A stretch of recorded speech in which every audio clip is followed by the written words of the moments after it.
Hey everybody, Mr. Phil here.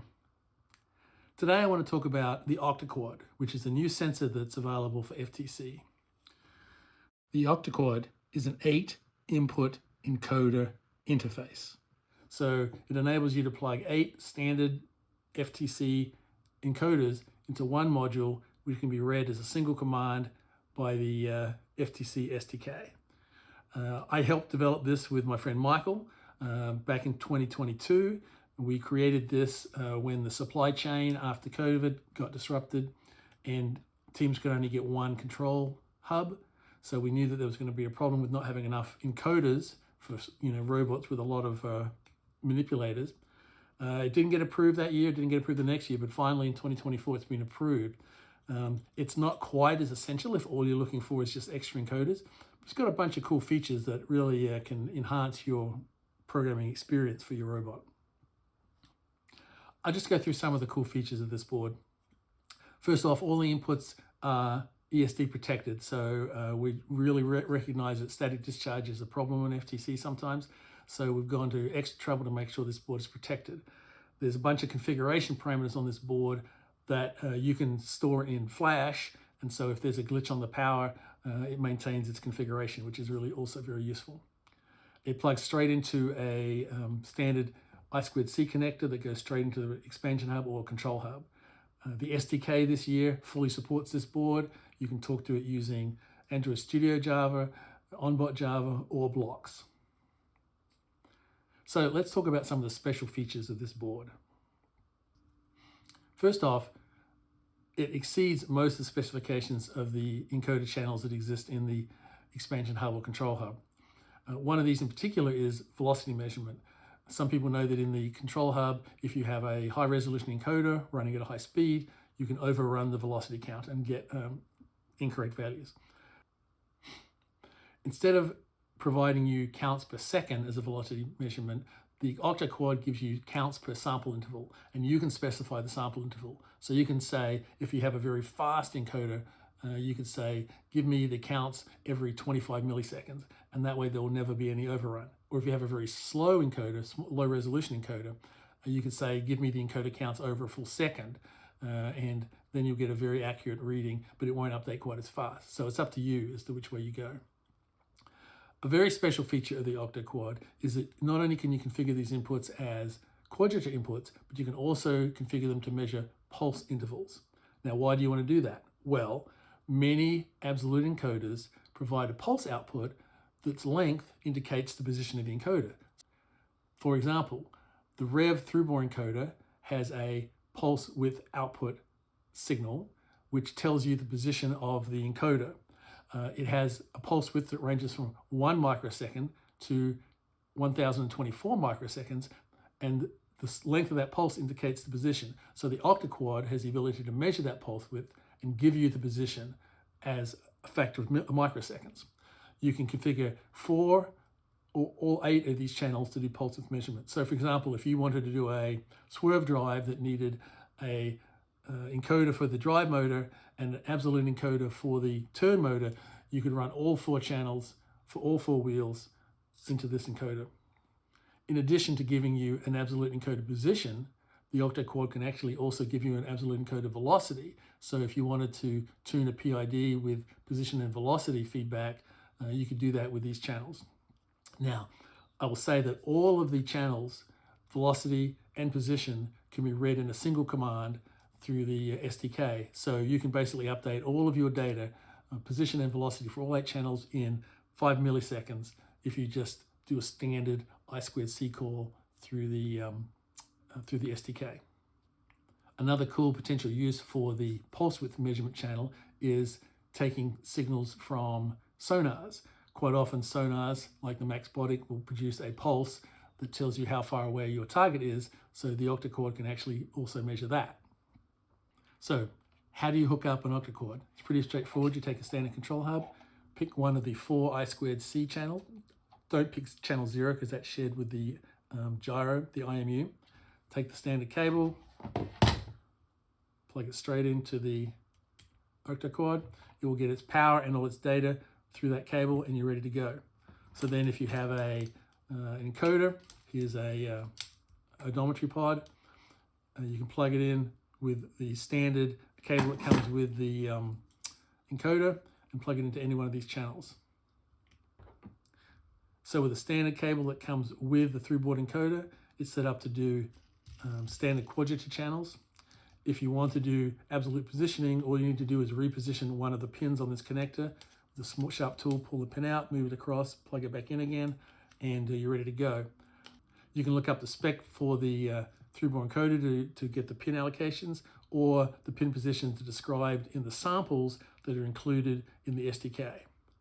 So let's go have a look at some of those samples just to see how easy it is to read the OctoQuad. There are 3 samples for the OctoQuad that are included in the SDK, and these are all located in the external samples folder. So if I slide down here, we have the sensor OctoQuad, we have the sensor OctoQuad Advanced, and then we have the utility OctoQuad config menu. The first 2 of these are actually samples showing you how to read the data from the OctoQuad. The third one is a program that can be used to update the parameters in an OctoQuad and then explicitly save them to flash, so you don't need to do that in your actual program. So let's start with the simplest of the samples, sensor OctoQuad.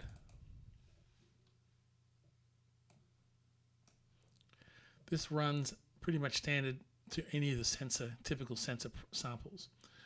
The first thing we do, there's a section at the top here that describes what the sample's doing, and in this case, it's basically showing how if you had 3 odometry modules and you just wanted to read the 3 positions, this might be a way you would do it. And this is really only done just so that the naming is relevant rather than just coming up with generic names for stuff. So in this case, we assume we have 3 channels of Quadrature encoder going into the OctoQuad, and it's going into channels 0, 1, and 2, which are the first 3 channels. So we start off the example by declaring some constants, these final integers, odo left, odo right, and odo perp for perpendicular. So these are just indexes that are going to be used for indexing into an array of odometry positions, well, encoder positions. The next thing we do is we declare an object of type OctoQuad, which is going to let us access the OctoQuad.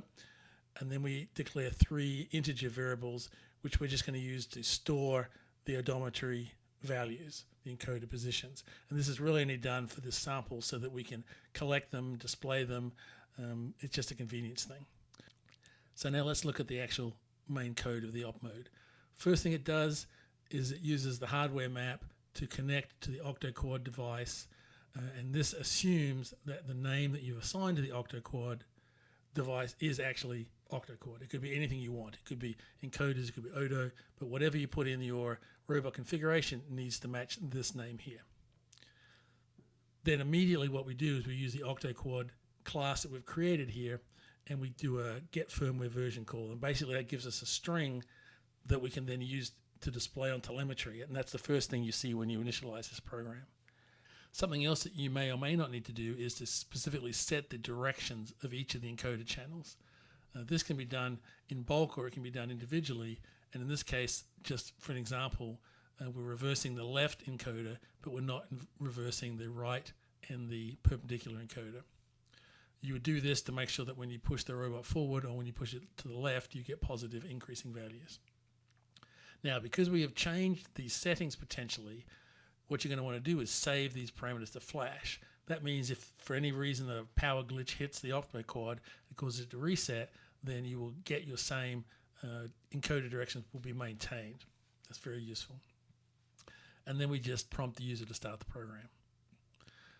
As soon as the program starts, we go in and we set up some telemetry data here. This set MS transmission interval lets us run the telemetry faster so that you can actually see the numbers changing more quickly. Neither of these two things are required. Then, before we start looping, we reset the positions in the encoders. Once again, you can do this as a bulk command or you can do this individually. But this way, when the program starts, the encoders will all be 0. Now we enter the main loop, which we keep looping until you hit stop. And basically, we prompt the user to hit the X button if they want to reset the encoders. And here's the code for doing that. Just checks the gamepad X button. If it's pressed, then it resets encoders, and then it calls the read odometry pods method. And this is done here just to demonstrate that you want to read all the encoded positions at one time, and it's easiest just to put them into a method to do that. And then after that, we display the positions, and then we loop around again. So now, just showing how the read odometry pods works, really what we want to do is we want to use the OctoQuad object again and call one of the read methods. And there's several of these. You can read a range of position values. You can read all the position values. You can read other things. You can read velocities, or you can read the entire block of data. But in this case, just because we only want 3 odometry values, we can just read all positions. You could have equally well done a read from 0 to 1, from 0 to 2, but just in case you ever change these assignments up the top here, it's just easier to read the whole block. There's a very small time penalty paid for that because it just adds a few more bytes of data to the actual transaction. It doesn't do more transactions. So there's the code. So now let's go have a look and see how it works. So here we see the standard driver station screen on a driver hub. Select the OctoQuad basic, initialize it. Tells us the version up here. If this version doesn't come up, if you get an error, it means you don't have it plugged into the right place or you've got it configured incorrectly. Hit play, and right now it's showing us the value for the first 3 encoders. Only one of these is hooked up. I'm just going to spin this now. And you'll see that right now I'm spinning it one way and it's going negative. It's going to spin it the other way. It's going to count back up to 0 and then go positive. I can do this very slowly, or I can do it very fast. Oops. In the next sample, we wanted to show a little bit more advanced use of the OctoQuad, and we wanted to come up with a way that will illustrate how you might use this in a more sophisticated robot. In this case, a swerve drive. Now, a swerve drive has 4 drive motors and 4 steering motors. And so on the drive motors, you typically want to know the position and velocity of the motor. And in the turn motors, the steering motors, you want to know absolute position and perhaps turning velocity, depending on how sophisticated your controls are. So to get that, you really need 8 channels, 4 of them quad encoders and 4 of them absolute position encoders. And you can do all of that with a single OctoQuad. So this sample shows you how to read all of these different types of values and one way that you might want to organize the structure of the code. In this case, we have a class that will manage 1 swerve module. So that's a quad encoder and an absolute encoder. And then we have another class which will manage 4 module classes. So basically it's the drive, it handles the whole drive. So that's how this code's organized. So if we go and have a look at the sample, we'll go up to the top here and have a look. Basically the header up here explains what we're doing. It also talks about how to wire the cable on a rev through-bore encoder to get absolute position. But you can read that when you get there. What we do here is we connect to the hardware using the hardware map and the name of the encoder, the name of the OctoQuad, which in this case is OctoQuad. We will go in and we also will create a swerve drive object. And this is one of the classes we create below. First thing we do once again is we read the firmware version and display it. This is a great way just to make sure that the OctoQuad is connected correctly in reading. And when you do this, as soon as you start talking to the OctoQuad, you'll see the LED on it go from a slow blink to a fast blink, and that's your visual clue that it's talking correctly. And then we wait for start. So let's go down here and have a look at the basic main routine, and then we'll look at the individual classes. One thing we do in this routine is we also set up some statistics functions for measuring the cycle rate of the code, because it's useful sometimes to know how fast your code is cycling. And this will illustrate how quickly the OctoQuad can be used to read all these values for these 8 different encoders. We also have the button to let us reset the positions if we want to. So just looking in the main loop here, we have a single call for the actual swerve drive class, which is update modules. And what that basically do will go through a loop, and it will call the update function of all of the individual modules. And then we have a method here which basically then just shows the data from all of the modules. So both of these functions are related to the actual drive class that's created below. Then it does a little timing, and then it shows us the loop time. So our main code for actually accessing the OctoQuad are in these two methods here. So let's have a look at the drive class. So once again, this class is being used to manage 4 OctoQuad swerve modules. That's what they're called, Octo swerve modules. And this is just so that we're not cutting and pasting the code 4 times. It's better just to create a class for one module and then just have 4 of them. So you'll notice we create these 4 classes here for the 4 different drives: left front, left back, right back. And the other thing we create is an object we call Encoder Data Block, which is a structure which will hold the entire block of data that is generated by the OctoQuad. So it'll have all of the encoder positions and all of the encoder velocities in it. So this is a structure that's defined as part of the OctoQuad class. So you're going to see we're going to create a new OctoQuad encoder data block and stick it into this variable called encoder data block. And we're going to use this over and over again as part of our code when we're looping. So when we create an Octo Swerve Drive class, we're basically going to pass it in the handle for the OctoQuad so it can use the one we already created. It will reset everything, which will reset all the counters and all the parameters and everything, basically, just like it says. Then it will go in and it will set up the bank configuration. And what this is doing is saying, okay, I want the first 4 encoders to be Quadrature encoders, bank 1, Quadrature, and the second bank of 4 encoders to be pulse width. So basically you take the basic position / quad encoder from each of the drives and plug it into channels 0, 1, 2, and 3, and then you take the absolute encoder from each drive and plug it into channels 4, 5, 6, and 7. And that's sort of explained down below here. So the main purpose of the Octo Swerve Drive class is to create 4 Octo Swerve modules, one for each of the drive modules. And then it can store them here, and then it can add them to a list of modules, and then it can just repeatedly call and process modules. So that's what's happening here. It says create the 4 Octo Swerve modules. So this description of some of the other stuff that's done in here, but essentially we do this 4 times. We create a new Octo Swerve module. We tell it the handle of the actual OctoQuad hardware. We give it a name, in this case LF, left front. We tell it what channel it's starting from. So in this case, it's channel 0, and then you add 4 to that to get the absolute encoder, and so it knows that's channel 4.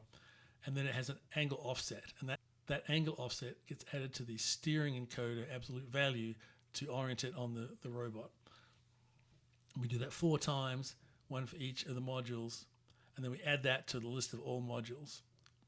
And because we have configured the banks here up top, we do a save parameters to flash call, and that will then make any changes here permanent, so that if there's a power glitch or anything, then the parameters are maintained. So what else happens in the Octo Swerve Drive? Well, there's 2 more methods. One of them is called to update all of the modules. And by this, we mean update the data for all of the modules. Go out and read their data. So what we do here is when the system calls update modules, which it does once in the main loop, first thing it does is it does a single call to the OctoQuad to read the entire block of data, and then it goes into a loop for each one of the wheel modules. It then calls update module for that module, passing in that same data block. So this is basically we're saying, hey, module, go and read your values from the encoder block of data and update, pick out your parameters because you know which encoder you're on, and then update your own values.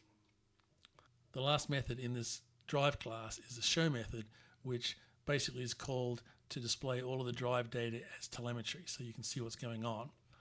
The first thing we do in here is we set up some column headers, what position the drive is in, what the current count is for the drive motor, what the counts per second are for the drive motor, what the current angle is for the steering motor, and what the degrees per second, in other words, the velocity is for the steering motor. So we're going to have those 4 values, and that's the header. And then for every module in our little list of all modules, we're going to do a show for that module, and that will just basically display that module's data. So what we'll get on the telemetry is a heading and then 4 lines of data underneath it. So once again, we've just looked at the drive class. Now if we look at the individual OctoSwerve module class, so this is a class designed to hold all the data for a single swerve drive. Once again, this is purely for this example, but it shows how we're going to use the data. So we set up 4 variables which are going to keep the parameters that we're reading that we're also going to display as telemetry. So drive counts per second, steering degrees, and steering degrees per second. And we also have 4 members here that are used when we create this class. Three of these are passed in: the name, the channel, and the angle offset are passed in. And one other thing that we save is a multiplier that we use to flip the direction if we need to invert it. We also generate some constants here which relate to the particular drive that we might have. Velocity sample interval is how long do we want to accumulate counts for the encoder to be able to determine velocity. So this is a fairly small number, 25 milliseconds, and that's because we want a fresh velocity reading pretty much every cycle around the control loop. And we also have a conversion, which is converting the pulse width microseconds to degrees. The rev through encoder has 360 degrees, and it has a 1024 microseconds per rotation, so that gives us our degrees per microsecond. And then we also have a velocity conversion based on the intervals. We also have a couple of flags here that we use to set whether we want to invert the drive encoder and or invert the steering encoder. So if you know that your drive, for example, needed to invert the steering encoder, you would set this to true. Now here's our constructor. This is where those parameters get passed in again, and we're basically saving them, and based on the constant that was the invert steer encoder, we set the multiplier either to be -1 or 1, depending on whether we're inverting or not. We also may need to invert the Quadrature encoder, the one for the drive, and so we use that other constant that we have here. We pass it in the channel, which is our channel, and then we set the encoder direction either to reverse or forward based on that constant. So both of these 2 lines here, this one and this one, are set up based on those 2 constants that we had up above here. And then the last thing we do is we tell the OctoQuad how wide the pulse width is going to be for the absolute encoder. And in this case, the range of pulse width is from 1 to 1024 microseconds.